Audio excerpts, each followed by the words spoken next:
Welcome back to Yang Daily. I'll be your host, Alex Cheney, bringing you all the Yang news you need to live your life right. The GOP's ranks are breaking a bit today. The Electoral College has officially voted for president, and support for stimulus checks continues to grow. Let's get into it.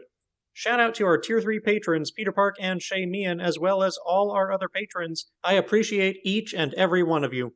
The Electoral College officially submitted their votes for the 2020 presidential election today. It's official. Biden won 306 to Trump's 232.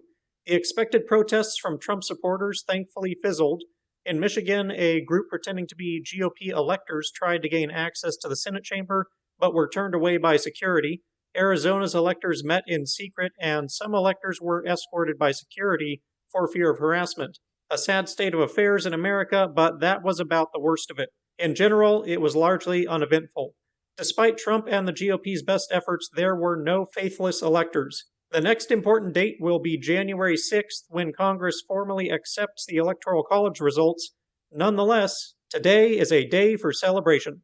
Perhaps also for Attorney General William Barr, who has officially resigned from the Justice Department and will be leaving in about a week.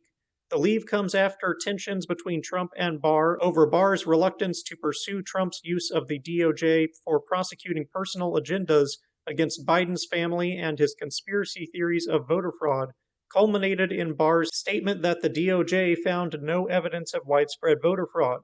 It really says something when even Bill Barr has too much integrity to serve in the Trump administration. He will be replaced by Jeffrey Rosen, the number 2 at the Justice Department, when Barr leaves on December 23rd. Representative Paul Mitchell went even further, penning a scathing letter to GOP leadership informing them of his decision to leave the Republican Party due to their seditious endorsement of conspiracy theories around voter fraud. He plainly states that he believes the party is harming American democracy purely for political gain. Again, this person has thus far been a Trump collaborator, but has finally been pushed too far beyond his moral capacity. Also, this is his last term, so he's no longer relinquishing any political power of his own by speaking the truth. What a coincidence. Trump joined Biden in explicitly calling for stimulus checks to be passed immediately, reiterating the pro-check position he's held for some time. I imagine his motive is building more support among his base on the way out, but either way, it's the right call.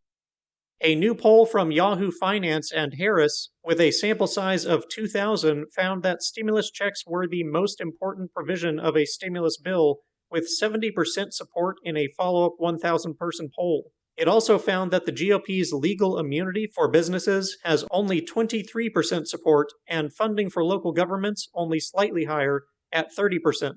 After just agreeing with Trump, I now find myself agreeing with McConnell on dropping both of those from the next bill. Although, while he would likely stop there, I would say take the funds and put them into recurring checks instead. Some media are starting to acknowledge Yang's role in the effort for federal cash relief. From a recent Politico article, quote, "As Congress remains at an impasse over COVID-19 relief, one-time presidential hopeful Andrew Yang and his nonprofit Humanity Forward are lobbying more than 60 lawmakers in the House and Senate to give Americans stimulus checks. Already he's paired with 2 lawmakers who introduced a standalone bill in the House based on Yang's drive for stimulus." End quote. Quite the novel experience for Yang to be getting credit for his accomplishments. Crystal Ball, host of Rising, also gave Yang credit yesterday, tweeting, quote, "When Andrew Yang started his run for president, UBI was really unpopular. Now support is mainstream and bipartisan. This is what real leadership looks like." End quote.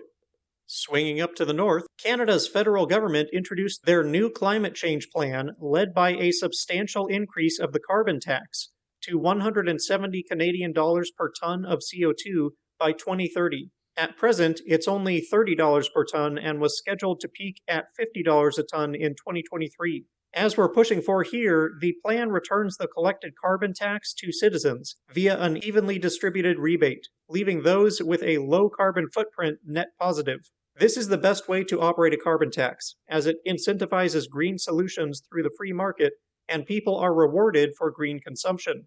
It also does away with the shadow subsidies for polluting products, as they have outsourced the ultimate cost of dealing with the pollution to everyone else, rather than having the price of dealing with that pollution included in their own pricing. Basically, taxpayers end up paying to deal with the downstream effects of pollution when the cost should fall on the polluters.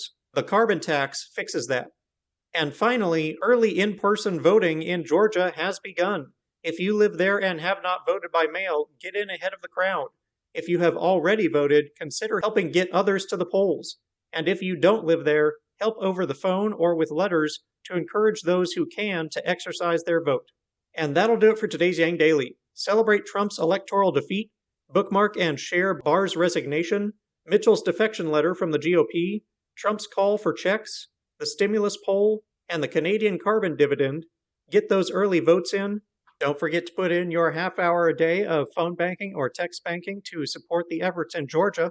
If you need help, consult Humanity Forward, the Income Movement Aid Database, the Mission Asset Fund, or United Way. And don't forget to Yang Daily.